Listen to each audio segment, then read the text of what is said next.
ونعوذ بالله من شرور أنفسنا ومن سيئات أعمالنا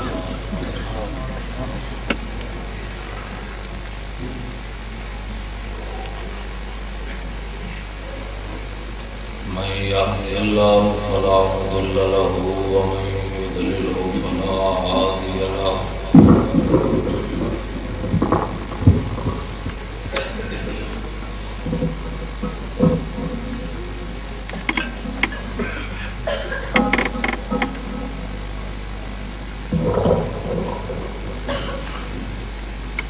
نشهد أن لا إله إلا الله وحده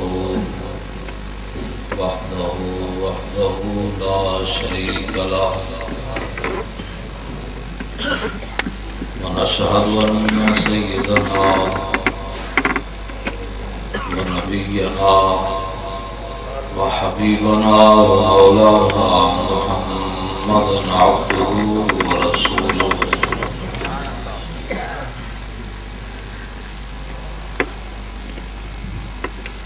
أما بعد فأعوذ بالله من الشيطان الرجيم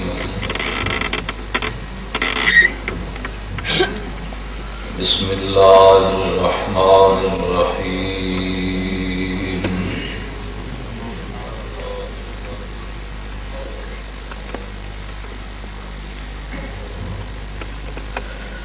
إن الذين يؤذون الله ورسوله لعنهم الله في الدنيا والآخرة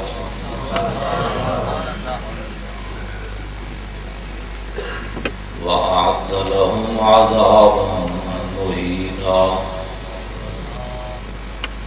صدق الله العظيم وصدق رسوله النبي الكريم الأمين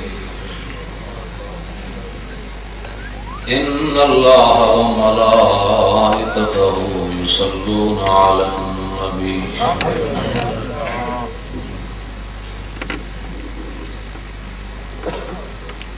يا أيها الذين آمنوا صلوا عليه وسلموا تسليما السلام عليك يا سيدي يا رسول الله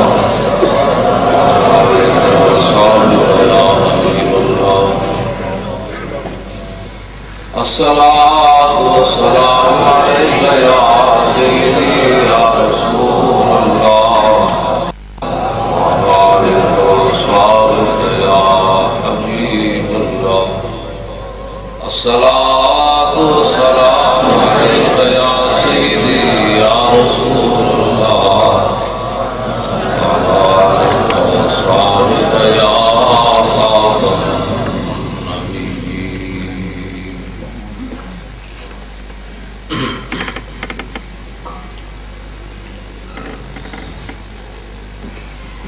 بھی تو قلم بھی تو تیرا وجود الکتاب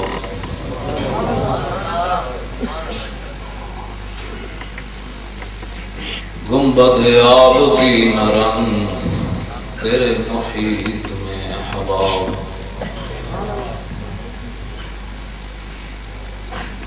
عالم آب و خاک میں تیرے ظہور سے فروغ ذرہ ریت کو دیا تو نے طلوع آفتاب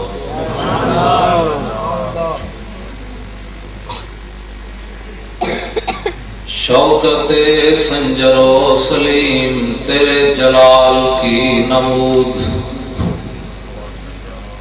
فقر جنید و بایزید تیرا جمال بے نقاب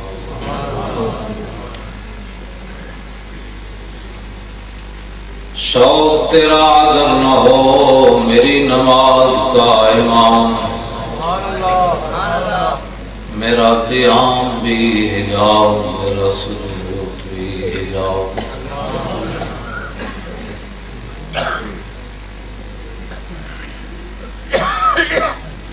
تازہ میرے ضمیر میں مار کا ایک کہن ہوا عشق تمام مصطفیٰ عقل تمام بولا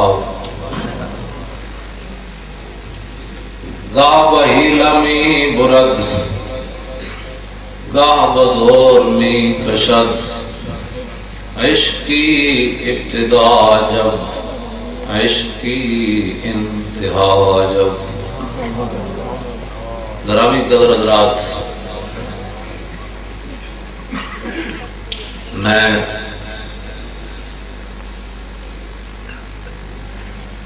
تمام منتظمین، علماء، عوام سے معذرت چاہتا ہوں کہ میں تاخیر سے پہنچا آپ کے یہاں.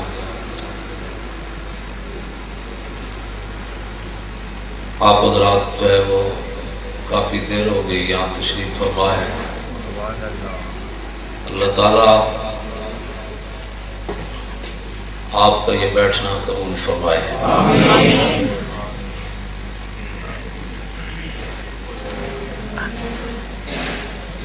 دوسری بات یہ ہے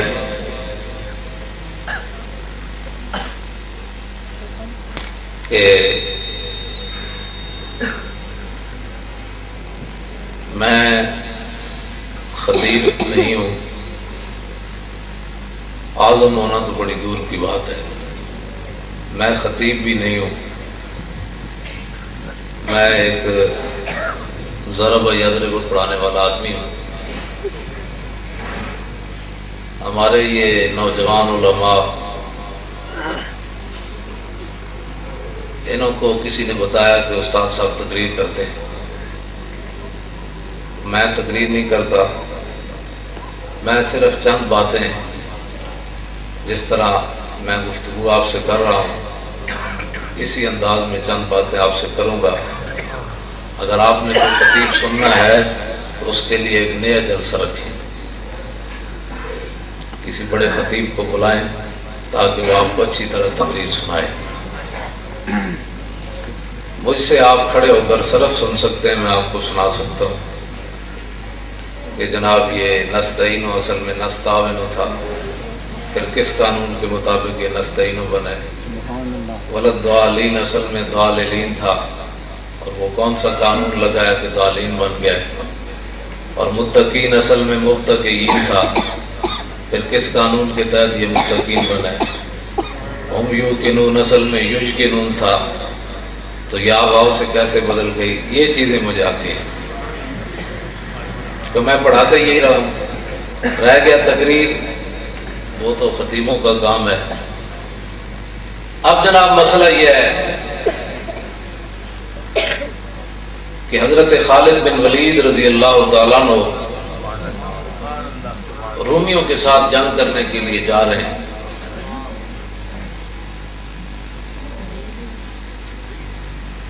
راستے میں رومیوں نے پوچھا خالد بن ولید سے کہ جس نبی کے نام پر تم اپنی جانوں تک قربان کر دیتے ہو، نہ تم دریا دیکھتے ہو، نہ پہاڑ دیکھتے ہو، نہ باپ دیکھتے ہو، نہ بھائی دیکھتے ہو، اس نبی کے نام پر تم دنیا میں گھوم رہے ہو، یہ بتاؤ تو صحیح اس نبی کی شان کیا تھی. صحابی رسول سے پوچھتے ہیں تاکہ جھگڑے کا کوئی مسئلہ ہی نہ رہے. خالد بن ولید رضی اللہ تعالیٰ عنہ نے او بھائی چھڑ دے ساری چیزیں، چھڑ دے، کیا کرتے ہو؟ اتنی ٹھنڈی فضا میں پیاس لگ گئی آپ کو. بات سنیں. ایک تو بات یہ ہے کہ یہاں پیسے کسی نے نہیں دینے. میری بات توجہ کے ساتھ آپ سنیں. پیسے بڑے جیب بھری ہوئی میری، تھوڑے کو میں پیسے لین نہیں آیا. گل سنو توجہ نہ، خود خدا واسطے بھی کم ہونا چاہیے.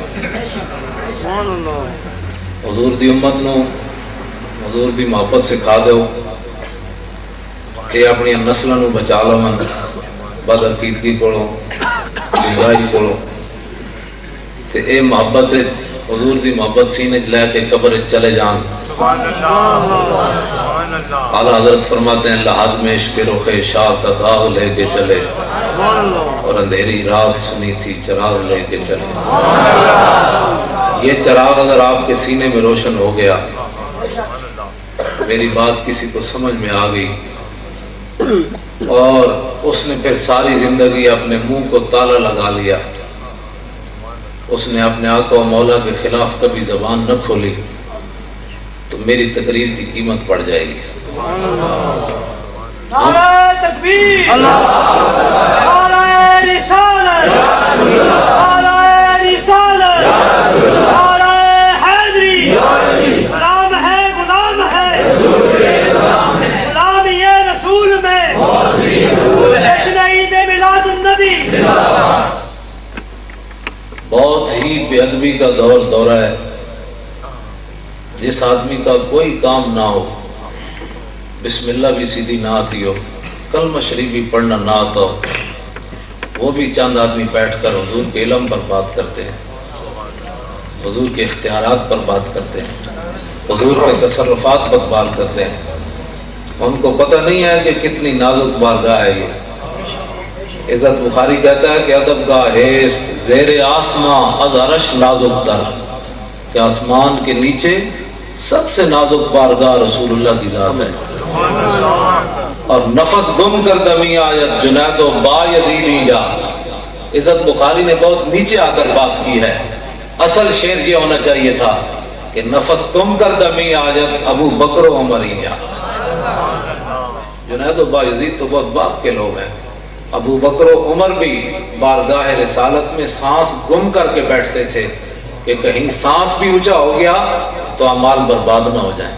نعرہ تکبیر، نعرہ رسالت، نعرہ رسالت. اقبال کہتا ہے کہ عشق وہ سرمایہ جمعیت است. آج دنیا امت مسلمہ کی تباہی اور بربادی یہ ہے. یہ فرقے تبھی پیدا ہوئے ہیں. اقبال کہتا ہے امت مسلمہ جمع کس نقطے پر ہو سکتی ہے؟ اقبال کہتا ہے عشق وہ سرمایہ جمعیت است اور ہم جو خون اندر عروق ملت است. کہتا ہے امت اگر جس نقطے پر جمع ہو سکتی ہے تو وہ محبت رسول پر ہو سکتی ہے. اور اقبال کہتا ہے یہ محبت رسول مسلمانوں کے لیے کیسے ہے؟ کہتا ہے جس طرح رگوں کے اندر خون کا ہونا ضروری ہے زندگی کے لیے، اسی طرح امت مسلمہ کی زندگی کی رگوں کے اندر عشق رسول کا ہونا ضروری ہے. اور دوسری جگہ اقبال کہتا ہے در دل مسلم مقام مصطفیٰ اور آبروئے ماز نام مصطفیٰ. اقبال کہتا ہے یہ دل تو اللہ تعالیٰ نے بنائے ہی اس لیے ہے، اس دل میں حضور کی محبت ہونی چاہیے. اور آگے پھر اقبال بہت آگے کا آدمی ہے. لوگوں نے سمجھا ہی نہیں ہے اقبال کو. اقبال بہت آگے کا آدمی ہے. لوگوں نے صرف چین و عرب ہمارا ہے، ہندوستان ہمارا ہے، بس اقبال کو یہی سمجھا ہے. حالانکہ اقبال ایسا آدمی نہیں ہے. اقبال تو بہت آگے کی بات کرتا ہے. اقبال کہتا ہے چوں بنام مصطفیٰ خانم درود از خجالت آپ میں گردت وجود. کہتا ہے جب میں رسول اللہ پر درود پڑھتا ہوں صلی اللہ علیہ وسلم تو میں شرمندگی سے پانی پانی ہو جاتا ہوں. کیوں؟ کہتا ہے عشق می گوید اے محکوم غیر سینہ تو از بتا مانند دیر. اقبال کہتا ہے جب میں پڑھتا ہوں نا درود تو میرا عشق رسول یہ کہتا ہے کہ وہ تو غیروں کا غلام ہے اور دعوے محبت رسول کے کرتا ہے. تیرا سینہ تو بت خانہ بنا ہوا ہے، اس میں ہزاروں چیزوں کی محبتیں ہیں اور دعوے تو محبت رسول کے کرتا ہے. ذرا عشق نبی از حق طلب. کہنے لگا بڑے دعوے نہ کرنا، بڑے بڑے دعوے جی میں نے بڑا عشق رسول ہے تو جب موقع آوے تو تم گھروں ہی نہ نکلے. عشق رسول تو موقع آوے تو رشتہ داری بھی نہ چھڑ سکیں. موقع آوے تو جناب مجلس بری ہوئے تو شرمے نہ انگوٹھے بھی نہ چومے کہ جی پتہ نہیں یہ جائز ہے کہ ناجائز ہے. اور موقع ہے تو کھڑے ہو کر صلاۃ و سلام بھی نہ پڑھے تو دعوے تو محبت رسول کے کرے. اقبال کہتا ہے تا ندارت از محمد رنگ و بو. جب تک تو اپنے دل میں محبت رسول نہیں سجاتا اور سارے بتوں کو سینے سے نہیں نکالتا تو از درود خود میالا نام ہو، پھر درود پڑھ کر حضور کے نام کو میلا نہ کیا تھا۔ تو حضور سرور عالم نور مجسم صلی اللہ تعالی علیہ وسلم کے بارے میں کافروں نے خالد بن ولید سے سوال کیا کہ نبی کی شان بتاؤ کیا ہے۔ اب خالد بن ولید نے جو بتا دیا اس کے بعد پھر بات ہی کوئی نہیں رہ جاتی۔ آپ نے فرمایا یار ہمارے آقا و مولا کی شان کون بیان کر سکتا ہے؟ اعلیٰ حضرت نے تو یہاں بات قلم ہی توڑ دیا کہ تیرے تو بس عیب تناہی سے ہیں بری، کہ آپ کسی کی خوبیاں بیان کرتے چلے جائیں نا، آدمی آگے آپ سے پوچھے گی اور تو آپ کہیں گی بس۔ تو اعلیٰ حضرت فرماتے ہیں یا رسول اللہ آپ کے اتنے اوصاف ہیں کہ یہ جملہ آتا ہی نہیں ہے کہ بس یہ جملہ آتا ہی نہیں ہے کہ جناب بس ہے، اس کے آگے ہمارے آقا و مولا کی شان نہیں ہے، تیرے تو بس عیب تناہی سے ہیں بری، حیران ہوں میرے شاہ کیا کیا کہوں تجھے۔ تو حضور سرور عالم صلی اللہ علیہ وسلم کے بارے میں خالد بن ولید نے کہا کہ ہمارے آقا و مولا کے کمالات تو بے مثال ہے، میں تجھے ایک جملہ بتاتا ہوں ہمارے آقا کی شان کیا تھی۔ آپ نے فرمایا المرسل علی قدر المرسل، فرمایا وہ تو بھیجنے والے کی شان بن کر آئے تھے، وہ تو بھیجنے والے کی شان بن کر آئے تھے۔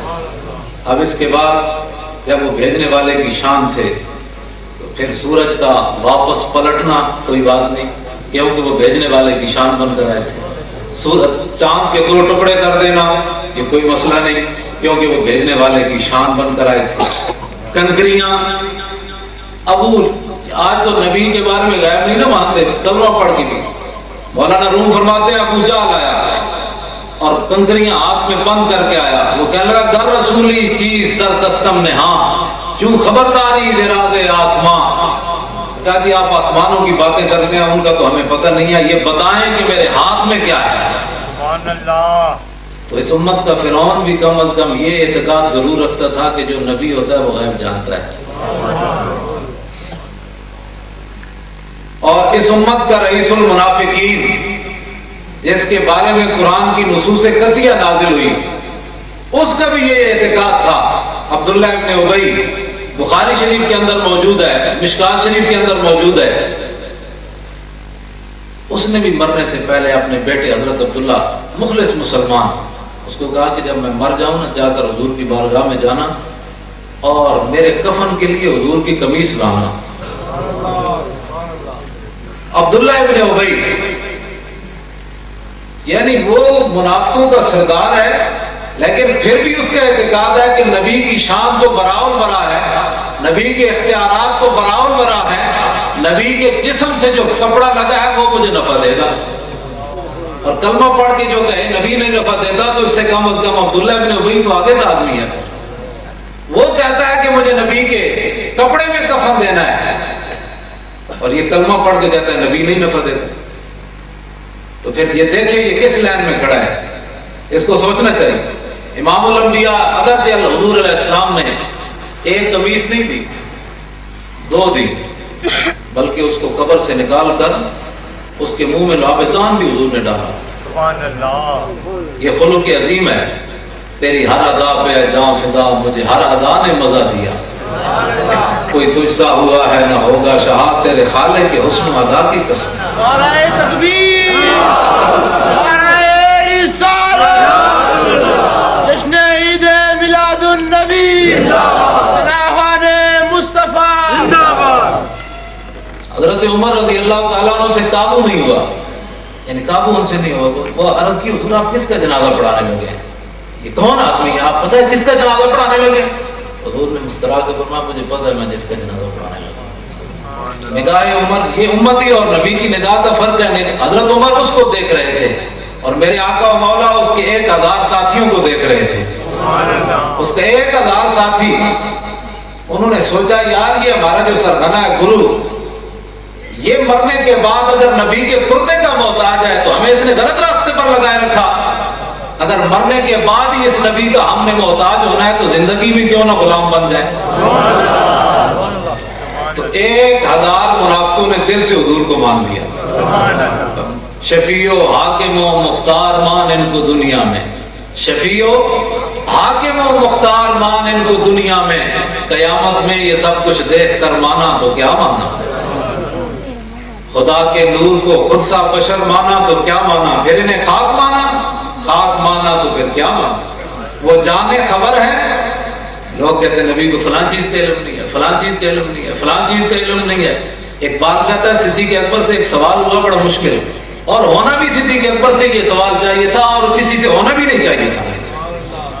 کتنا مشکل سوال ہوا۔ اقبال کہتا ہے صدیق اکبر سے سوال یہ ہوا، مانا اشم کنیتا کی قدر بنگری کا عقیدہ ہے صدیق قدر۔ صدیق اکبر سے یہ سوال ہوا کہ جناب آپ کو حضور سے زیادہ محبت ہے یا اللہ سے زیادہ محبت ہے؟ سبحان اللہ، کتنا مشکل سوال ہے۔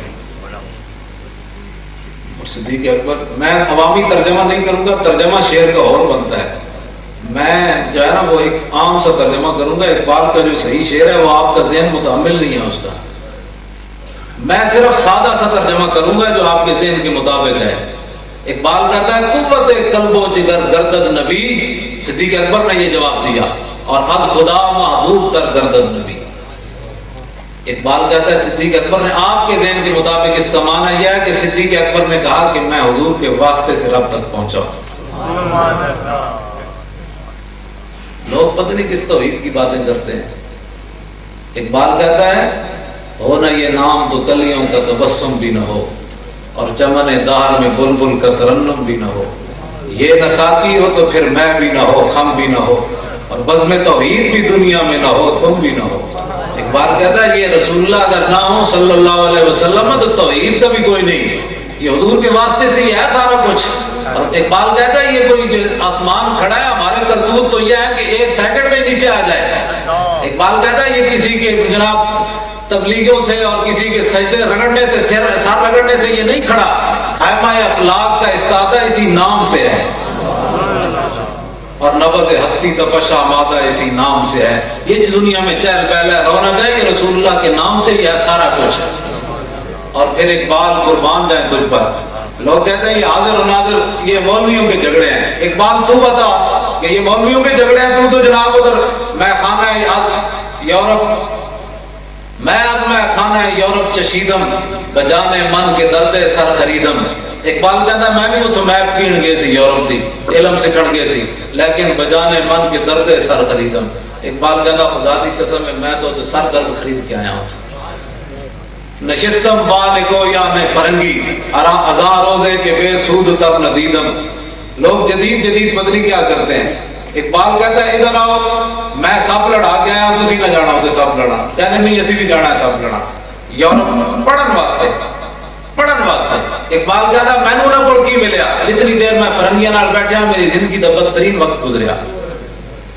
آگے کی گل کرتا کہتا ہے مرا در سے حکیماں درد سردار، مجھے جو فرنگی دانشور تھے انہوں نے سر درد دیا، کیوں کہ من پر مردہ یز نگاہ فیضم، اس واسطے کہ میں تو رسول اللہ کی نگاہ کا کھلا ہوا تھا۔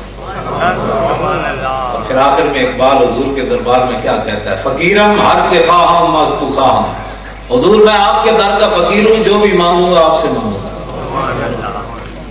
اور پھر آخر میں اقبال نے آج تو میں اس بات کا قائل ہوں کہ جب حضور کے دربار میں کوئی محفل میں آ جائے تو ساری ٹھیک ہے، کسی کا شکریہ ادا نہیں کرنا چاہیے، بس ٹھیک ہے مولوی صاحب لاہور آئے تو کہڑا کوئی احسان کر کے آئے، حضور نے صدقے ہو جائے پوت ملیا، علم ملیا، میں کوئی احسان کیتا ہے، یہ تو حضور کا کرم ہے، انہیں بلا لیا کوٹھا چل سنا تو اچھا ساڑھے تو کوئی احسان وہاں ملتا ہے کیا؟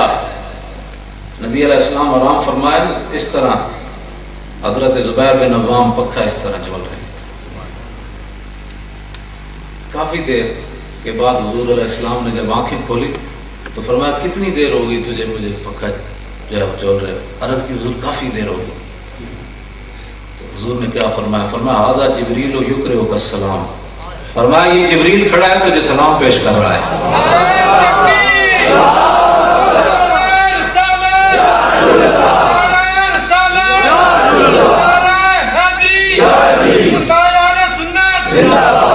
ھذا جبریل یقرئک السلام، یہ جو ہمارے وکیل صاحب کا نام لکھا ہے نا جن تحفظ ناموس رسالت، میں ان کو سلام پیش کرتا ہوں۔ میں جنہیں پکھا جلیا یار انہوں نے پشت تے جبریل کھڑیا تے جنہاں حضور دی عزت واسطے مقدمہ لڑیا انہاں دے پیچھے جبریل نہیں کھڑے. نعرہ تکبیر، نعرہ رسالت، آمد مصطفیٰ، آمد مصطفیٰ. معمولی بات نہیں ہے. مانا کیا ہے؟ جناب زبیر بن عوام کو حضور نے فرمایا تو نے جب تو میری حفاظت کر رہا تھا نا تو تیری پشت پر جبریل کھڑا تھا، وہ تیری حفاظت کر رہا تھا. اور اگلی بات حضور نے فرمایا کہ جبریل یہ بھی کہہ رہا ہے کہ وَأَنَا ضَامِنٌ لَكَ يَوْمَ الْقِيَامَةِ. فرمایا زبیر بن عوام کو کہہ دو کہ قیامت کے دن اگر کوئی پریشانی ہوئی تو میں ضامن ہوں اس کا. آپ اندازہ کر سکتے ہیں کہ نبی علیہ الصلوۃ والسلام کی عزت اور ناموس کے لیے جو آدمی بات کرتا ہے تو اکیلا تھوڑا ہوتا ہے، اکیلا نہیں ہوتا، اس کی پشت پر جبریل کھڑے رہتے ہیں. اور پھر تو ترمذی کی حدیث ہے، نبی علیہ الصلوۃ والسلام نے فرمایا ان اللہ یؤید حسان بروح القدس ما ينافق ويفاخر عن رسول اللہ. فرمایا جب تک حسان میری تعریف کرتا ہے، میرے مخالفوں کا رد کرتا رہتا ہے، اس کی پشت پر جبریل کھڑا رہتا ہے. اور حضور سرور عالم نور مجسم صلی اللہ علیہ وسلم خود حضور نے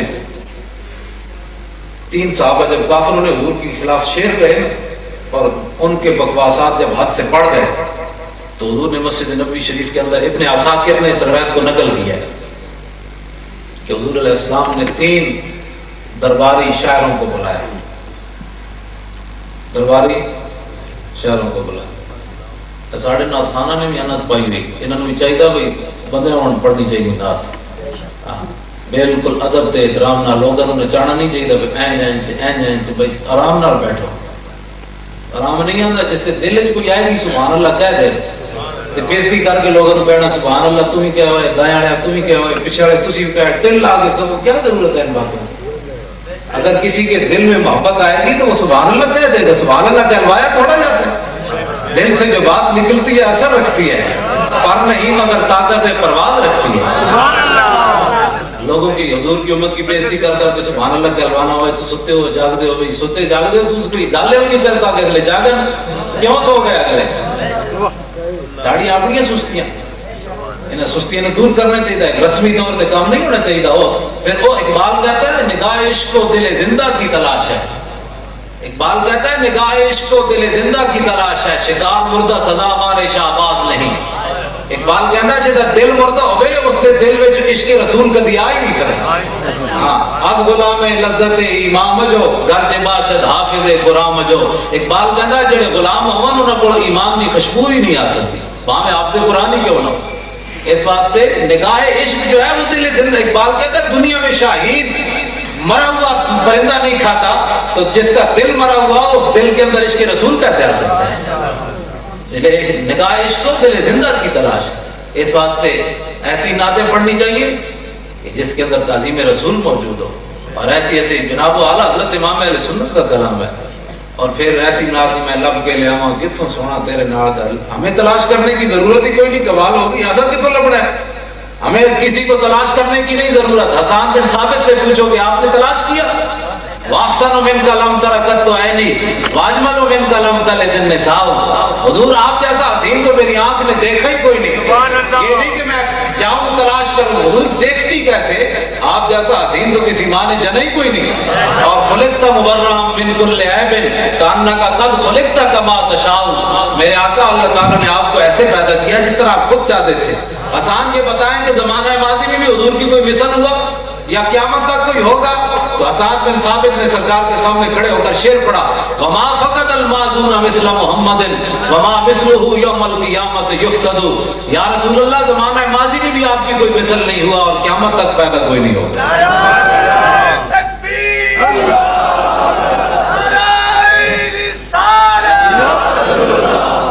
جشن عید میلاد النبی آمد مصطفیٰ مقام مصطفیٰ.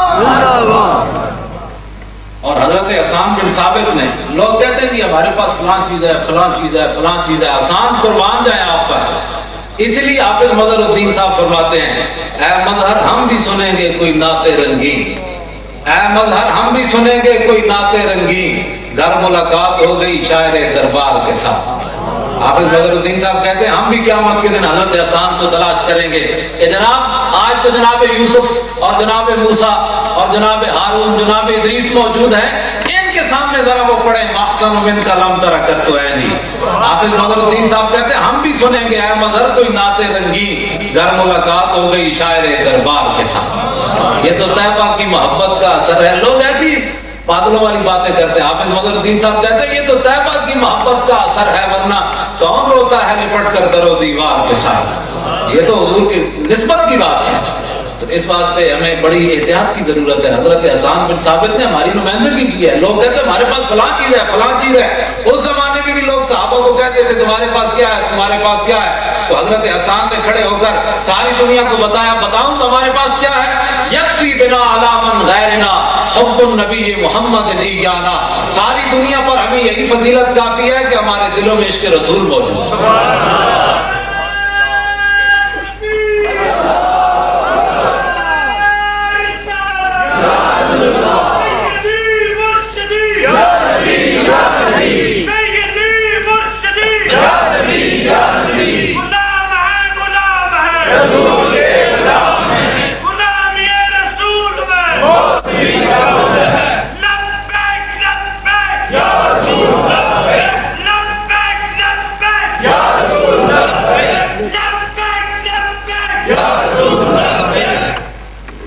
یہی وہ جذبات ہے۔ بزرگ نے نعرہ لایا جی امریکہ انہوں نے تصویر ویک لوے تو آج توبہ کر لو، جب ان کے کوڑوں کے اندر یہ جذبہ ہے تو جوانوں کا اندازہ کون کر سکتا ہے۔ دو نیم ان کی ٹھوکر سے سہارا ہو دریا، دو نیم ان کی ٹھوکر سے سہارا ہو دریا، سمٹ کر پہاڑ ان کی ہیبت سکھائی۔ اور بزرگوں نے جو نعرہ لایا نا وہ ایویں نہیں لگا، اقبال کہنا دو عالم سے کرتی ہے بے گانا دل کو، عجب چیز ہے لذت آشنائی۔ یہ لذت آشنائی بڑی شاید جس کو حاصل ہو جنہوں حاصل نہیں تھی وہ میدان وہ رستے جو واپس آ گئے، منافق 300 بندہ واپس آ گئے، جنہوں لذت آشنائی۔ حضرت ابو دجانہ حضور نے فرمایا یہ تلوار کون لے گا، انہوں نے کہا میں لوں گا۔ فرمایا یہ 3 حقن جڑے ادا کرنے پڑنے، میں کہ جی کیڑا کیڑا، فرمایا ایک حق ہے بھائی اتنا لڑیا جائے ٹیڑھی ہو جائے، انہوں نے کہا جی قبول ہے۔ عرض کی تھی دوسرا حق، فرمایا دوسرا حق یہ ہے کہ کسی مسلمان پہ نہ چلے۔ جی تیسرا حق، فرمایا تیسرا حق یہ ہے کہ جس کے ہاتھ میں ہو وہ میدان جہاد سے بھاگے نہیں۔ دیکھیں ایک تو وہ تھے نا جو جن کو لذت آشنائی حاصل نہیں، تو جن کو لذت آشنائی حاصل ہے ابو دجانہ اس طرح چلے، اس طرح تلوار پکڑ دو اس طرح اور رجزی شعر پڑھتے ہوئے چلے، ان الذی عاہدنی خلیلی ونحن بالصفق لدن نخیلی، اللہ حکومت دہر فی القیولی اضرب بسیف اللہ والرسول۔ فرمایا آج تو میں حضور نال وعدہ کیتا وہ کھجوراں دے جھنڈ کول کہ ہن ساری زندگی پچھلی صف وچ نہیں کھڑا ہونا، اور ساری زندگی اللہ رسول دی تلوار نال لوگاں دی دوڑا لا دینی جڑا دشمن ہے خدا اور رسول۔ تے این جدوں چلے نا تے حضور نے جدوں دیکھا فلما راہ النبی صلی اللہ علیہ وسلم حين يتبختر فقال انها لمشية يبغضها الله تعالى الا في هذا الموطن۔ حضور نے فرمایا یہ چال اللہ کو بڑی ناپسند ہے لیکن ایسے موقع پر پسند ہے۔ دشمن خدا اور رسول کے سامنے اکڑ کر چلنا، حضور نے فرمایا یہ چال بڑی ناپسند ہے لیکن ایسے موقع پر پسند ہے۔ تو حضور سرور عالم نور مجسم صلی اللہ تعالی علیہ وسلم کا جو عشق و محبت ہے یہی روح اسلام ہے۔ اقبال کہتا ہے در دل مسلم مظہر کے عشق مصطفیٰ سامان اس، بات یہ ہے جب میدان بدر کی طرف جا رہے تھے نا نبی علیہ السلام والسلام، تو راستے میں آپ نے بار بار پوچھا جانا چاہیے کہ نہیں جانا چاہیے کہ نہیں، ساتھ میں معاذ کھڑے ہو گئے، عرض کی حضور آپ ہم سے پوچھتے ہیں جانا چاہیے کہ نہیں، آپ حکم تو دیں ہم اپنے گھوڑے سمندروں میں ڈال دیں۔ اب یہاں ایک سوال ہے، گھوڑے تو صرف 2 تھے، سمندروں میں کیا ڈالنا تھا؟ گھوڑے تو تھے ہی نہیں، سمندروں میں کیا ڈالنا تھا؟ اقبال کہتا ہے تو سمجھے ہی نہیں ہے اس بات کو، ہر کیش کے مصطفیٰ سامان اس بار و بر در گوشہ دامان اس۔ اقبال کہتا ہے جن کے پاس محبت رسول ہوتی ہے کائنات کی ہر نعمت ان کی جیب میں موجود ہوتی ہے۔ تو حضور سرور عالم نور مجسم صلی اللہ علیہ وسلم کی نعت پڑھنے والے حضرت اور حضور کی ثناخوانی کرنے والے، ادھر ہم کہتے ہیں کہ جناب عشق رسول اتنی بڑی دولت ہے فلاں ہے، تو پھر نعت کے دوران پیسے کی طرف اگر توجہ چلی جائے تو پھر مزہ نہیں ہے۔ اگر کہتے ہیں کہ جی مجھے سرکار نے اتنا دیا، اتنی میری اوقات نہیں، تو پھر تینوں جتنا کچھ مل گیا اور کی منگنا ہے؟ تیری اوقات تو بات کے تو پہلے تینوں ملے ہوا ہے، تو اور تو کی منگنا ہے؟ یہ بڑی ہمارے بہت ساری خرابیاں پیدا کی جا رہی ہیں، اور یہ مقدس ہمارا عقیدہ ہے، حضور حاضر ناظر ہے، حاضر ناظر ہے۔